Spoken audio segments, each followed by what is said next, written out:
Hoje, então, a gente tem a imensa satisfação de mais uma vez conversar com o nosso amigo Luiz Augusto das Neves, da Sociedade Espírita Luz do Caminho, Fernando Duó, que vai falar para nós sobre uma passagem muito bonita, que é as reflexões na estrada de Damasco. Seja bem-vindo, querido amigo, e a palavra agora é contigo. Ok, muito obrigado pela confiança que depositam em nós. E esse tema, na realidade, foi um tema que buscamos. A gente sabe que as coisas não são casuais, mas abrindo o livro, né, o título me foi muito promissor.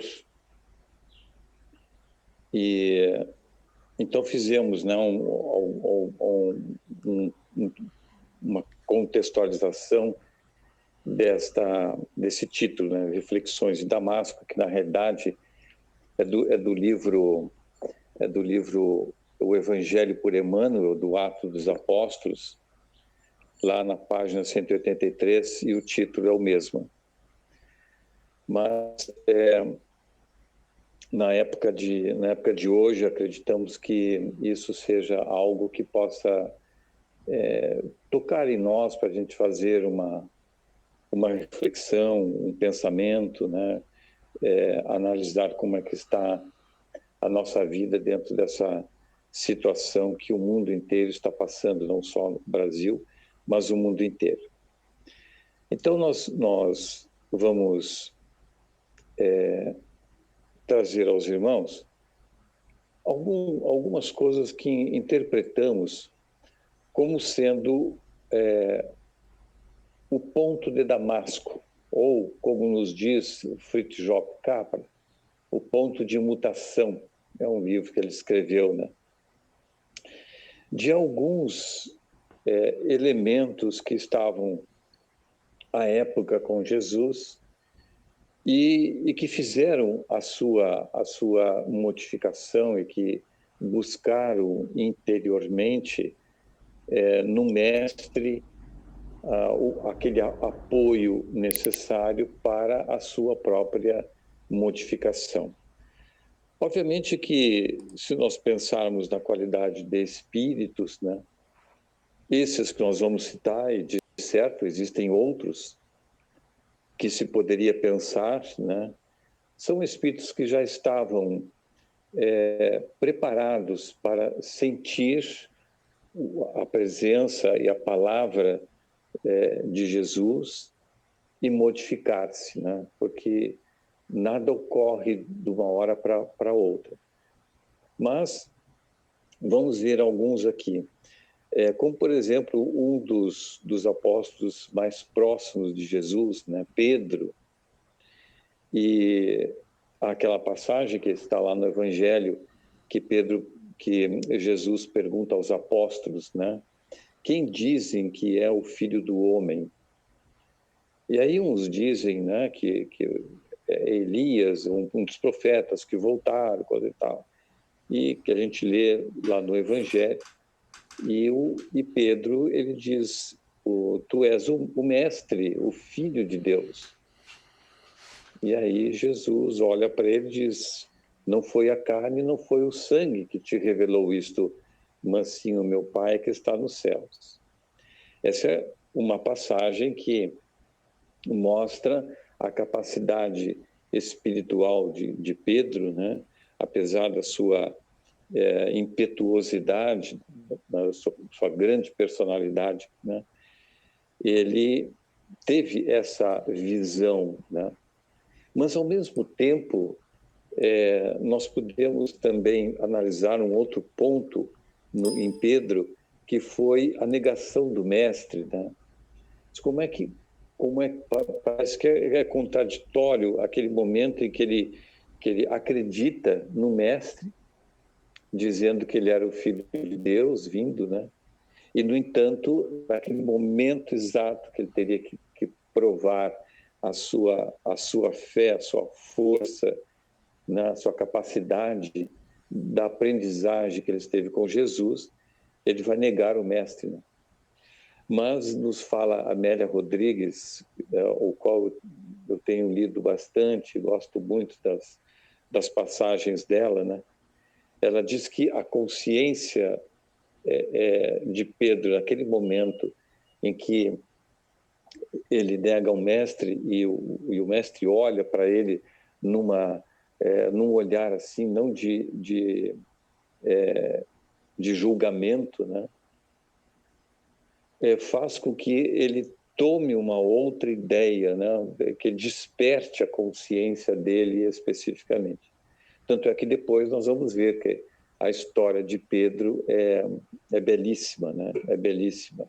Está lá no livro Paulo e Estevão, que a gente vê que, na realidade, se não fosse Pedro, Paulo não teria sido o que realmente foi, né? Então, a grandiosidade de Pedro e o seu trabalho maravilhoso.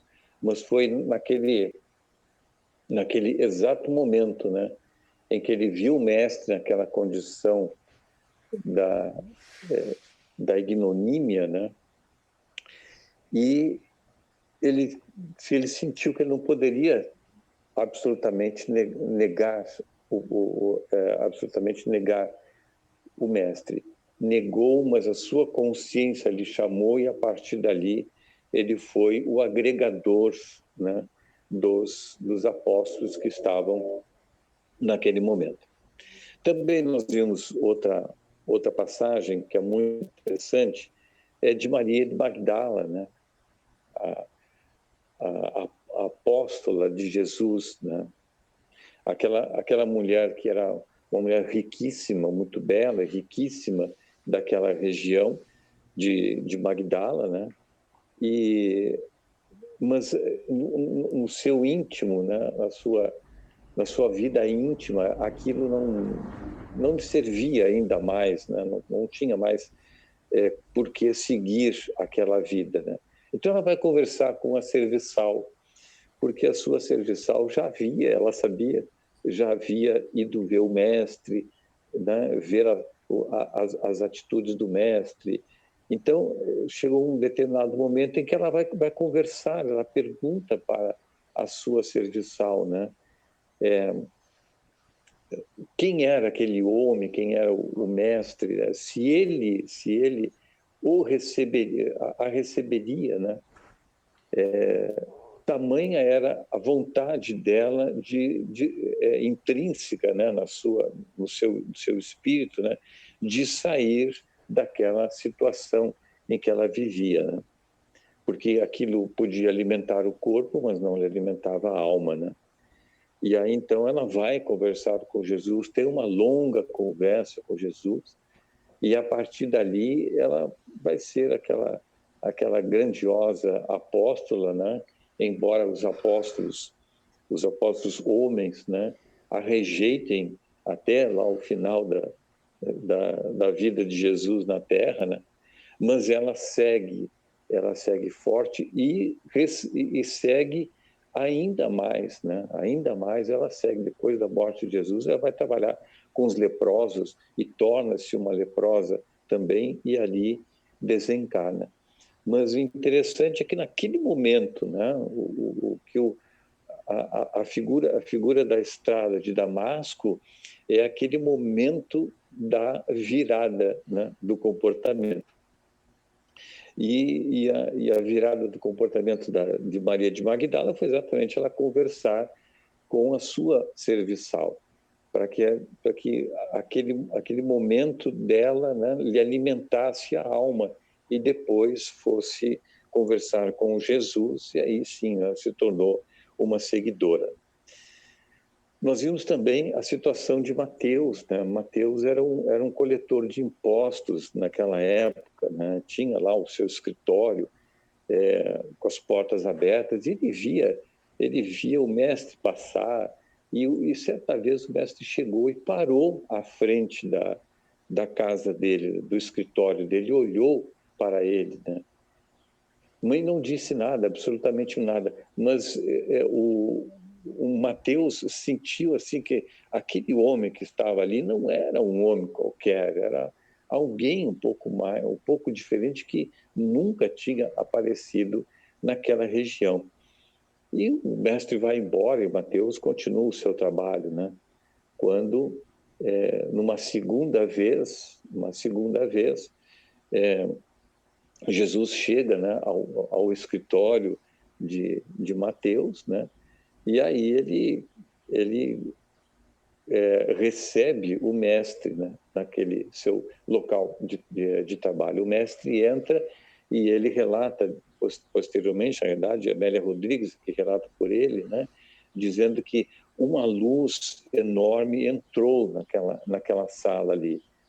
Ele abandona essa profissão, né, de cobrador de impostos e vai seguir Jesus. Então, naquele momento extraordinário em que ele via Jesus passar por ali, mas ele ainda não tinha coragem de chegar até Jesus. Mas quando Jesus chega a ele na realidade já está pronto para segui-lo.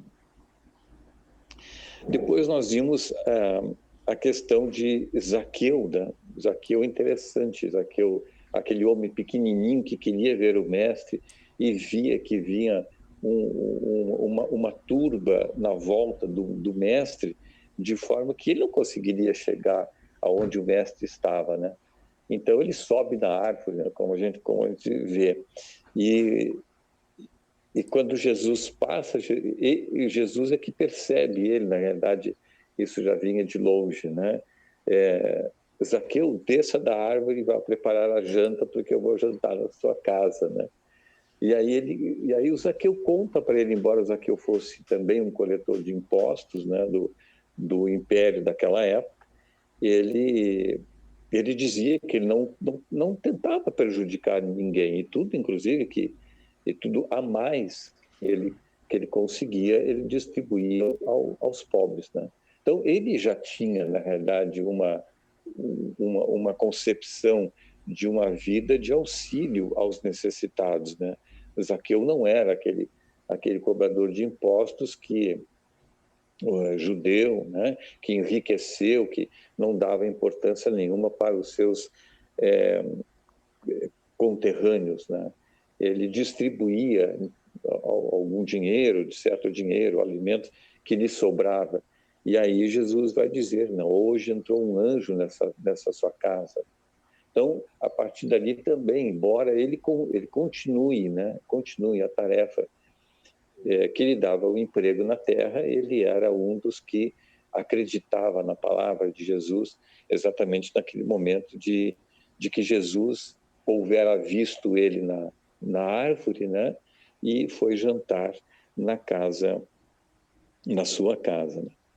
Aí é uma passagem muito interessante também, que nós podemos relatar aqui, é uma passagem que não é muito estudada no Evangelho, mas quando a gente pega outras fontes, essas outras fontes acabam citando. São a passagem dos 10 leprosos de Samaria, né? Que Jesus se desloca da Galileia, de Cafarnaum para Samaria, né? Da Galileia para a Samaria, e aí, no meio da estrada, ele vinha conversando com os apóstolos, né? E no meio da estrada, então, ele encontra 10 homens, né?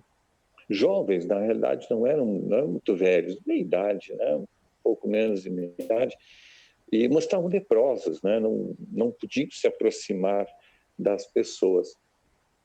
E aí, eles se aproximam de Jesus porque haviam comentado sobre Jesus, sabiam das curas que Jesus houvera feito, então Jesus poderia curá-los, né? E realmente ocorre a cura daqueles 10 leprosos. Passado uns 2 dias, quando ele chega na cidade em Samaria, na região da Samaria, a cidade para a qual se deslocava, né? E 2 dias, 3 dias depois, um daqueles homens se aproxima de Jesus e vem louvá-lo, né? Inclusive se ajoelha nos pés de Jesus, ao que Jesus inclina-se e faz com que ele se levante, né? E ele, naquele louvor extraordinário, o mestre, porque agora ele estava curado, e o mestre pergunta para ele, né? Mas não eram 10 os leprosos? Não eram 10, né? Quer dizer, um apenas daqueles 10 teve a sua modificação na vida, reconhecendo a cura de Jesus, né? Que Jesus houvera feito para ele, né? Curado das chagas da lepra, né? Então, a partir dali, ele foi um seguidor de Jesus. Mas Jesus não queria que ele fosse como se fosse um apóstolo dele, né? E sim um seguidor das ideias dele. Tanto é que ele vai dizer para esse homem, né? Apresenta-te ao sacerdote para que teu nome seja colocado na força de trabalho, né? Então, ele tinha ainda a capacidade de ir trabalhar, de ter o seu emprego, né? O desenvolvimento das suas atividades profissionais, né? Então, Jesus recomendou que ele estava curado, então ele podia ir trabalhar, né? E o interessante é isso, os outros 9, embora tivessem sido curados por Jesus, porém a doença lhe retorna mais tarde, não reconheceram, né? Eles não estavam espiritualmente preparados para seguir Jesus, né? Nas suas ideias, nas suas tarefas, né?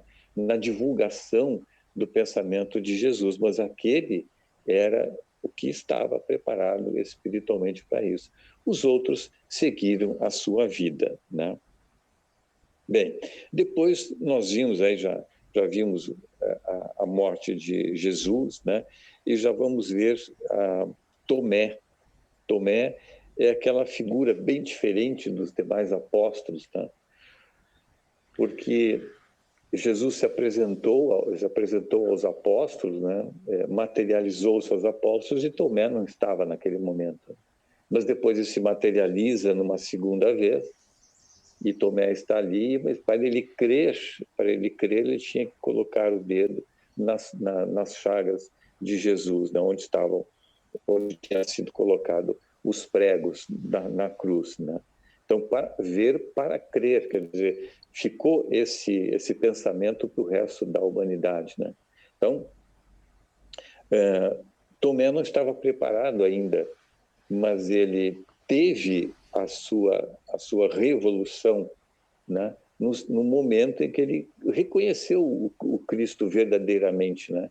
Porque muitos poderiam dizer, o Cristo apareceu aqui, apareceu ali, mas para ele realmente teria que tocar no Cristo para acreditar. Então, havia necessidade dele ainda, né, de ter esta atitude, porque até então ele não conseguira entender as materializações do Cristo. E a partir daí ele é um grande divulgador, né?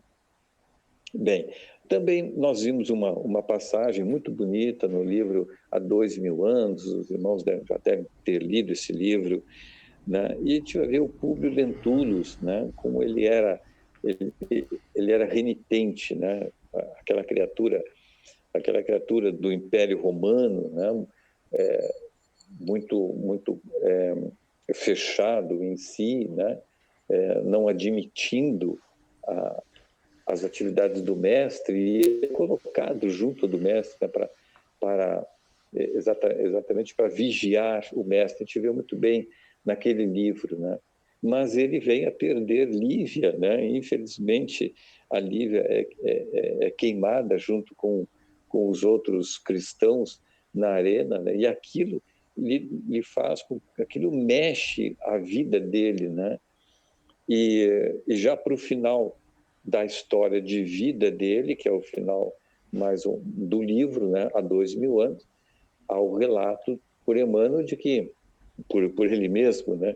Há o relato de que ele estava lá na cidade de Nápoles, né? E envelhecido, ele, a filha e a serviçal havia seguido o mestre, mais diretamente. E agora aquela mulher lhe contava as histórias do mestre, né? Tanto é que depois, numa outra encarnação, no chamado 50 anos depois, o segundo livro dele, ele vem como o escravo Nestório, né? Então, mas houve naquele momento em que ele, talvez até seja o momento em que ele estivesse descrevendo para o imperador da época a personalidade de Jesus, né? Dizendo que não era um homem que fosse afetar o Império Romano, né? Talvez naquele momento ali que ele estivesse escrevendo, ele já tivesse sentido no seu interior. Mas havia necessidade de um fato mais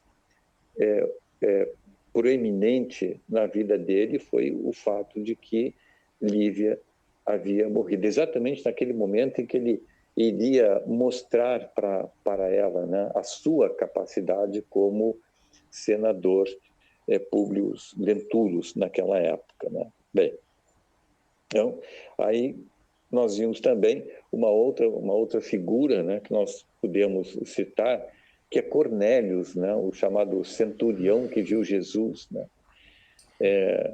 Cornélios era um soldado romano, né, um centurião, na realidade.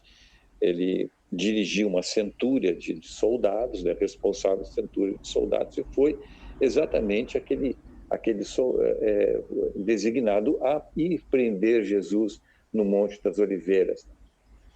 E ele vai e cumpre a sua tarefa, né, como soldado, e não há dúvida nenhuma, tinha que fazer aquilo, né, e prendeu Jesus, né, levou a Jesus aos judeus, a Caifás, a Anás, né, mas ele sabia que aquele homem não era culpado absolutamente de nada, né, do que ele tinha feito. Então, ele, embora fosse um homem do Império Romano, um soldado, que nós podemos ter uma visão assim de alguém que fosse muito muito contrário, né, a Jesus, mas no seu íntimo ele era aquela criatura muito boa, né, muito boa. Tanto é que ele vai procurar Jesus antes desse fato que relatamos agora. Ele vai procurar Jesus para que Jesus curasse o seu serviçal, né, que estava doente na casa, de longe, porque ele acreditava na capacidade do mestre, né? Ele diz: mestre, você tem capacidade de curar o meu serviçal que está doente em casa. E Jesus responde para ele: nunca se viu tanta fé nesta região como agora.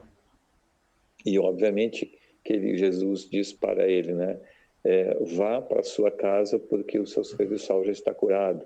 Então, quer dizer, ele era um homem que ele sabia que Jesus não tinha absolutamente culpa nenhuma da sua atividade. Então, naquele momento em que ele busca Jesus, né, ele já era também um espírito preparado para aceitar o contato com Jesus, a conversa com Jesus.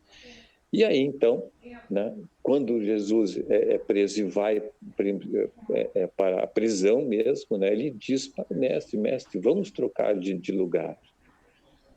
E o mestre diz para ele: eu dou a minha vida por ti. E o mestre diz para ele que ele daria futuramente, né, futuramente daria a vida em nome de Jesus, não? O que acontece lá muitos anos depois, né, como John Hus, né?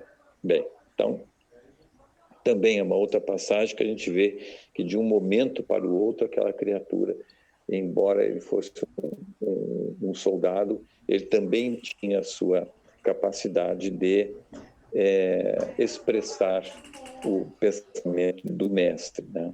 Bem, e depois os demais apóstolos, já que nós falamos em Pedro, Mateus, Tomé, né, Madalena, os demais apóstolos, todos eles tiveram o seu momento de modificação do pensamento, né, e das atitudes para servir o Mestre na Terra. Mas há uma passagem muito interessante que, a partir dali, eles tiveram a capacidade de ir divulgar a doutrina de Jesus, que é exatamente o momento do Pentecostes, né? Aquele momento em que a Bíblia nos relata, o Atos dos Apóstolos nos relata, né, que desceu o Espírito Santo sobre os apóstolos, né? Quer dizer, aquela energias, como eles materializam, né? Como se fossem línguas de fogo. Na realidade, eram todos os espíritos protetores que vieram, né, trazer aos apóstolos e desenvolver neles a capacidade da mediunidade, como a gente entende nessa passagem de Pentecostes. E aí todos os apóstolos que estavam ali, Bartolomeu, né, André, Filipe, os dois Tiagos, né, cada um, então, vai seguir o seu caminho. Muitos vão para o Oriente e são apedrejados, são vilipendiados, são sacrificados, né? Mas mantém aquela personalidade firme, né? No pensamento de Jesus, exatamente no momento em que ocorre aquele ato de Pentecostes, né? Então, esses são alguns exemplos, né? A gente podemos ver também alguns exemplos mais próximos de nós. Depois a gente fala um pouquinho de Paulo, né? Mas Irmã Dulce, né? Aquela Dulce, né? Doce Irmã Dulce, lá na Bahia, que viu, na realidade, o trabalho que ela poderia fazer mais ainda, né, em nome do Cristo. Embora ela já fosse religiosa, obviamente que a chegada dela na condição de religiosa já era uma condição espiritual para que depois ela desse continuidade ao trabalho grandioso dela, né? E também a figura de Divaldo Franco, né, quando ele está num trem e ele olha pela janela do trem e acaba vendo toda a construção que ele teria que fazer, né? E a gente sabe que o Divaldo é uma pessoa que, obviamente, já trouxe, né? A gente sabe disso, né? Trouxe da espiritualidade a sua grandeza para o desenvolvimento dessa tarefa, né?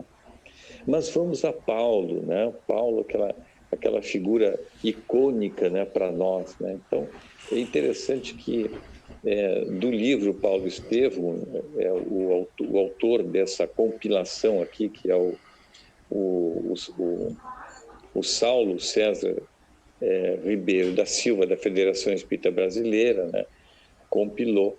Então, ele escreve assim, para nós entendermos que aquele momento em que Paulo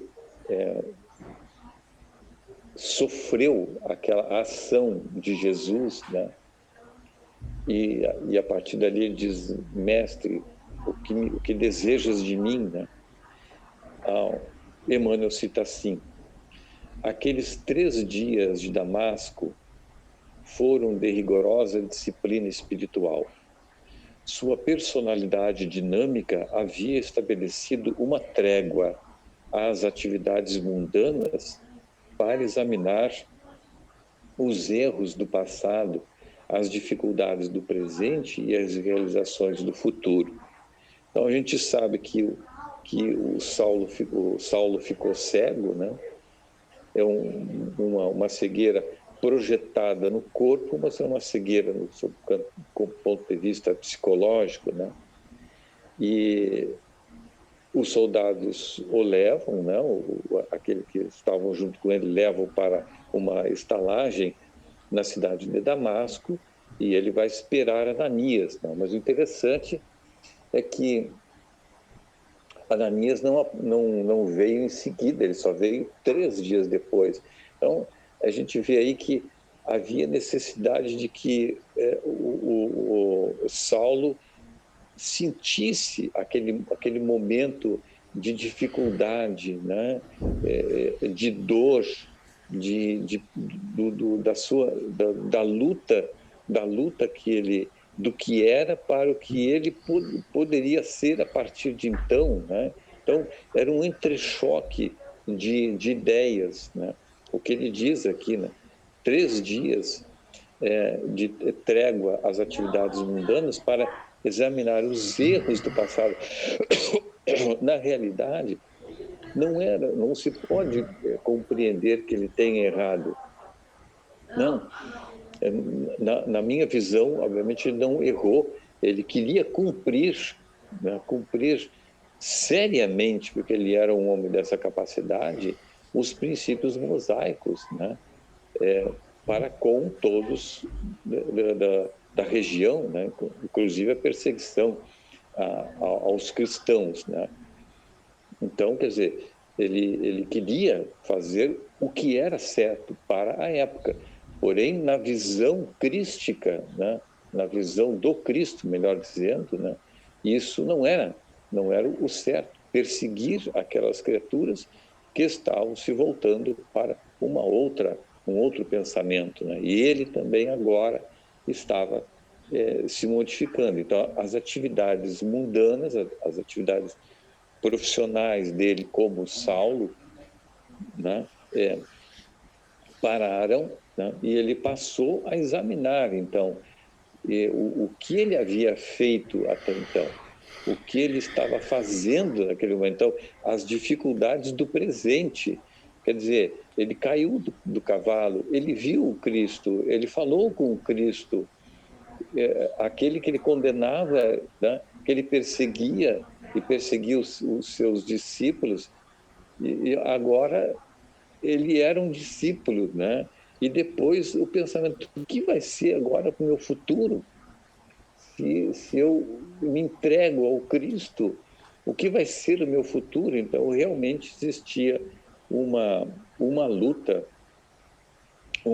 de ideias dentro dele ali para que ele pudesse resistir e depois se tornar aquele homem grandioso, né?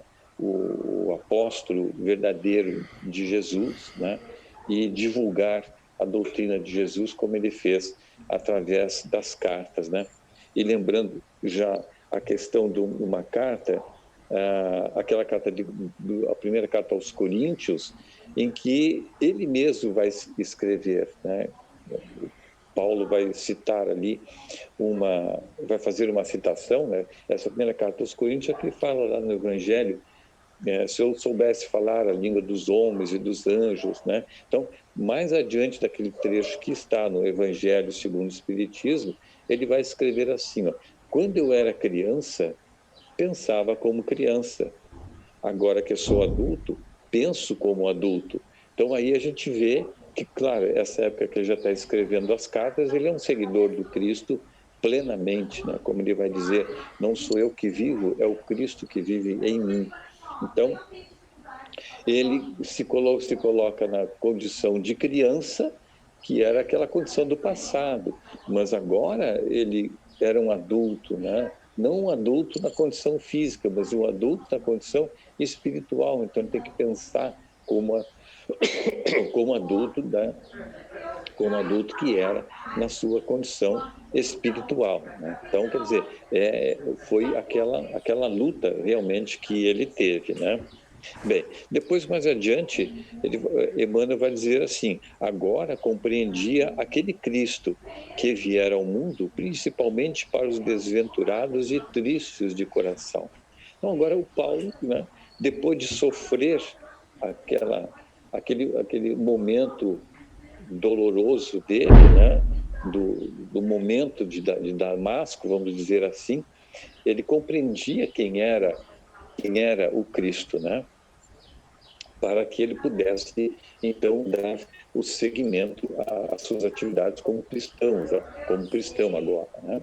Bem, encerrando nesse texto, né, Emmanuel vai escrever assim: as convenções mundanas e os preconceitos religiosos proporcionavam-lhe uma tranquilidade aparente, mas bastou a intervenção da dor imprevista para que ajuizasse de suas necessidades imensas. Então, ele coloca aqui um instrumento, né? Um instrumento que é exatamente o instrumento da dor, a intervenção da dor imprevista. Então, ele não sabia o que queria ser dele a partir daquele momento em Damasco, né? da sua conversa com Ananias, é que ele vai começar toda a sua modificação. Bem, nós vimos também, acrescentamos aqui também, o seguinte detalhe, né? Até aproveitando essa parte de Emmanuel, né? Falando sobre Paulo, sobre a dor, né? Sobre a dor, que a dor é um instrumento, né? E aí nós vamos lá no Evangelho, no capítulo da paciência, no capítulo da paciência não, bem-aventurados aqueles que são brandos e pacíficos, e essa primeira linha aqui do Espírito Amigo, escrito em 1862, no subtítulo A Paciência, ele vai dizer: a dor é uma bênção que Deus envia aos seus eleitos. A dor é uma bênção que Deus envia aos seus eleitos. Então, nós temos que pensar o seguinte: a dor, ela é o instrumento que vai fazer com que nós nos modifiquemos. Outros o fazem pelo amor, mas a grande maioria faz pela dor, como nós já fizemos, né? Pela dor, né? E então o processo de reencarnação e a atividade da dor na nossa alma vai fazer com que nós nos modifiquemos. E aqui, inclusive, eu arrisco em dizer aos irmãos, né, que até mesmo para nós sentirmos a dor como instrumento de remissão, nós temos que merecer. Nós temos que merecer. Porque vai ser exatamente aquele momento em que nós vamos nos modificar e, a partir dali, nós vamos começar a viver uma outra vida, um outro pensamento, uma outra atitude, né? E para isso ainda é necessário que nós tenhamos a dor, que é aquilo que Kardec fala no livro Céu e Inferno, o arrependimento do espírito. É o primeiro ponto ao qual nós vamos modificar a nossa vida. A partir dali, nós vamos nos tornar uma criatura melhor, né? Tendo a expiação, a prova, depois tendo a reparação, né? Ou podendo fazer isso concomitantemente. Isso porque nós somos imortais, na realidade, né? E nós, muitas vezes, não pensamos nessa imortalidade da alma. O Haroldo fala alguma coisa sobre isto, né? Nós temos que agir na nossa vida como nós somos imortais, né? Como a nossa condição de imortalidade. E aí nós podemos entrar, inclusive, no ponto em que nós estamos vivendo hoje, né? O Outubro Rosa. E o Outubro Rosa é o que fala sobre o câncer de mama e o câncer de colo do útero, né? E isso apareceu em 1990 nos Estados Unidos, na cidade de Nova York. As mulheres fizeram uma corrida pela cura, né? Foi algo simbólico, porque não havia, ou então estava começando ainda a possibilidade da medicina preventiva. Então, fizeram isso exatamente para que pudesse ter uma repercussão no mundo, né? Porque às vezes as coisas que acontecem nos Estados Unidos refletem-se no mundo inteiro, né? Então, a partir dali, no ano de 1990, houve aquela intensividade, né? Ou a busca pela prevenção do câncer de mama, com todas as suas técnicas, né? Obviamente que a gente pensa que isso aconteceu de uma hora para outra, né? Da medicina, não é bem assim, a gente sabe que não, né? Que os médicos espíritos preparados na espiritualidade, mesmo não sabendo, mesmo sendo religiosos, né? Mas espiritualmente estavam preparados para desenvolver essa técnica da prevenção. E aí isso chega no Brasil em 2002, né? 2002. Obviamente que os médicos, né, nessa época já estavam trabalhando na prevenção do câncer, né? Então isso é muito interessante para nós, esse ponto evolutivo. Então, por que as pessoas estão chegando às idades mais avançadas com saúde, né? Exatamente por causa dessa necessidade da prevenção e para que a gente viva mais, para resgatar mais um pouco nosso passado, né? Bem, então a gente vê que um ponto estatístico aqui, né? No mundo, 1 em 4 mulheres são diagnosticadas com câncer, né, no mundo inteiro, né? Em 2018, 2,1 milhões de mulheres do mundo foram detectadas com câncer. No Brasil, em 2009, 59.700 casos de câncer nós tivemos aqui no Brasil. E nós, especificamente, né, passamos por isso, né? Obviamente que alguns dos irmãos sabem que a minha esposa teve câncer, né? E o interessante é que ela conta que quando o médico disse para ela que ela estava com câncer, e obviamente que ele disse: a senhora deve estar se perguntando por que com a senhora, né? E ela disse: não estou me perguntando com isso. Nós vamos tratar, vamos já fazer a cirurgia e vamos em frente. Então, a retidão, a fortaleza espiritual que ela teve naquele momento para dar prosseguimento a vencer esta doença, né? Isso aconteceu já há mais de 20 anos atrás, né? Então, é óbvio que é uma coisa muito dolorosa. Estivemos até numa outra casa falando sobre isto e dissemos que a questão do câncer não é uma prova apenas para a criatura, né? Ela envolve a família toda, ela envolve os amigos, ela envolve um grupo de pessoas. Podemos até chegar ao ponto de dizer que é uma prova coletiva, né? Mas os familiares também precisam estar fortes, precisam já ter passado por Damasco, né? Já, né? Ter sentido, olha, esse é o momento que eu preciso ser forte, que eu preciso auxiliar aquela irmã, aquela mãe, aquele pai, porque nós vamos ter o nosso mês que vem, né?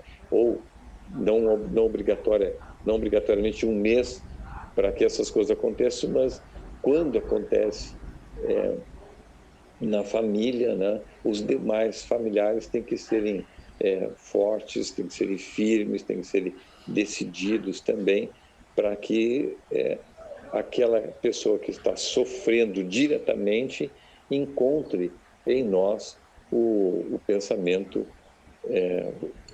resistente para que possa acompanhar e vencer a doença, né? Obviamente que nós sabemos que isso independe de classe social, né? A gente vê pessoas que são ricas, pessoas que teriam condições de pagar os melhores médicos, os melhores hospitais, os melhores tratamentos, e, no entanto, desencarnam, né? Outras criaturas menos abastadas conseguem superar. Isso independe muito, né? Independe muito. do resgate da criatura e do resgate daqueles seres coletivamente que estão juntos ali. Então, meus irmãos, para nós encerrarmos, né? Já estamos aí um bom tempinho, vamos citar a passagem de João. Aliás, o Evangelho de João é um evangelho romanceado, né? Eu estava um dia desse lendo e vendo assim, ó, o romance que João coloca no seu evangelho, né? E numa passagem que Jesus está com os discípulos, né? Bem próximos a ele, já no final dos seus momentos aqui na Terra, né? Ele está dizendo para os apóstolos: agora eu vou para um local aonde ainda não tendes condições de ir, mas não vou os deixar órfãos. Assim, aquela passagem extraordinária, né? Do Consolador prometido. Mas Jesus vai citar assim, ó: na vida tereis aflições. Então, esse momento de aflição é um momento da nossa reflexão, como Paulo falou aqui, né? Como Paulo nos mostra, né? A intervenção da dor para que nós nos desliguemos das convenções mundanas e dos preconceitos, né? É aquele momento, tereis aflições, mas Jesus, na sua sabedoria, ele vai dar uma sequência a isto. Mas animai-vos. Quer dizer, não desabeis diante da dor, embora possa ser uma dor muito grande, embora algumas vezes, né, ela seja muito grande, e alguns espíritos não preparados procuram outro caminho para fugir da dor, infelizmente, né, pelo caminho do suicídio, como nós vimos Setembro Amarelo, né, e não só suicídio em setembro, mas a lembrança dos suicídios, né, no Setembro Amarelo. Mas animai-vos para tendes força suficiente, porque a dor é, como nos fala o Evangelho, é uma bênção que Deus envia aos seus eleitos, né? Então, esse me parece ser algumas reflexões que possamos fazer aos irmãos, né? Tenhamos trazido aos irmãos. Obviamente existem outras, inúmeras, cabem em qualquer momento, como falou a Janice. Então, eu agradeço os irmãos a oportunidade de estarmos juntos e separados ao mesmo tempo, mas juntos pela tecnologia que foi desenvolvida e com a permissão de Deus, obviamente, é que nós estamos juntos devido a essa própria tecnologia, né? Muito obrigado, meus irmãos, pela atenção de todos.